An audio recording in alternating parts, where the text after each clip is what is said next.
Just wanted to give you a walkthrough on how to use the onboarding documentation, just so you can get a local development environment up and running. What I'm going to do is this: if you just go to the go to the GitHub page itself, then you can actually just follow along with the README.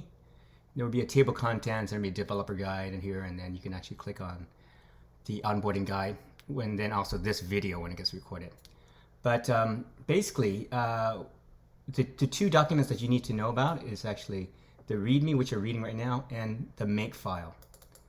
In the make file, what I try to do is try to do aliases of like common tasks that you're going to repeat over and over. Just have them codified here, so then it's easy to use and within the documentation.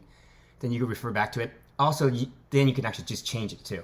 So let's go back this way, and we are just going to go down here to the onboarding guide. So the onboarding guide, what it's going to tell you is like, here's the software that's required just to do a local build. So basically Scala, Docker desktop, that's for the Postgres database. Make, just so you can run these aliases. And then the Scala installation, you might want to use Coursera that will actually install the JVM and the right Scala version for you.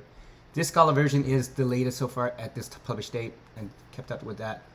But basically, here are the instructions for it: how to build for a local development system.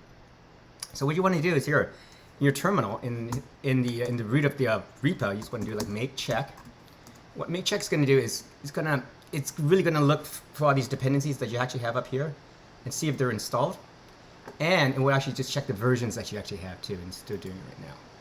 So there we go. Like right here, it has Docker. My JDK is 17. I have make here. That was installed from Xcode. Then I actually have npm node and stuff. That's for the front end part. That's for the Scala JS part. Okay. So after that, you need to run a make setup because you actually have to pull down the dependencies and actually create a certain directory for Docker to actually persist the database every time that you bring up and down the Postgres container. Okay, so now you actually want to check if Docker is running. So you can just do a docker ps command. And that says it's actually running. If you actually wanted to, if you're actually using Docker desktop, you actually have a visual mode of this too. So where you can actually see this in a graphical user interface, but you could actually just use Docker PS. Obviously, when you do make Postgres up, it's going to just remind you that it's already running. Okay, so then you could actually check what's the status of the database too, because if you run it for the first time, you actually can need to seed the database because it will be empty, and that's what this command is here for.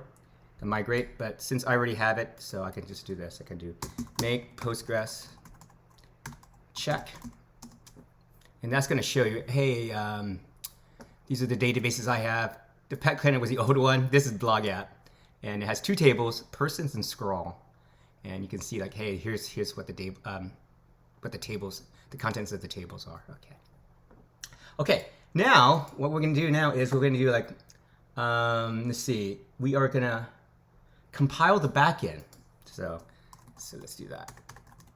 So make backend compile. So what you want to do is you want to check the make file, and then it'll show you actually what the actual commands are. And so it's actually compiling the backend.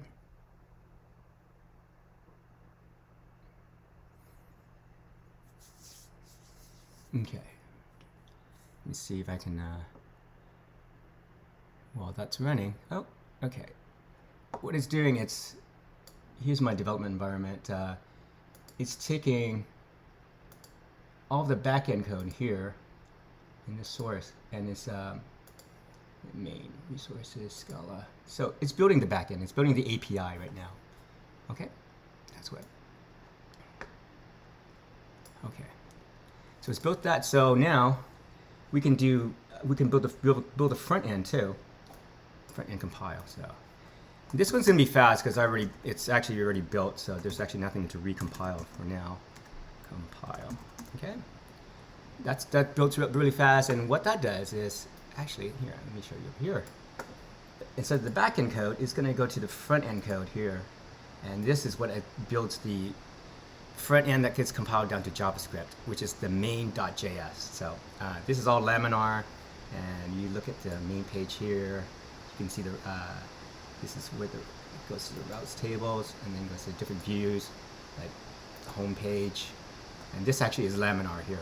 That's Laminar code. Okay, so now that we built both, right? What we can do is we can bring the backend, actually here.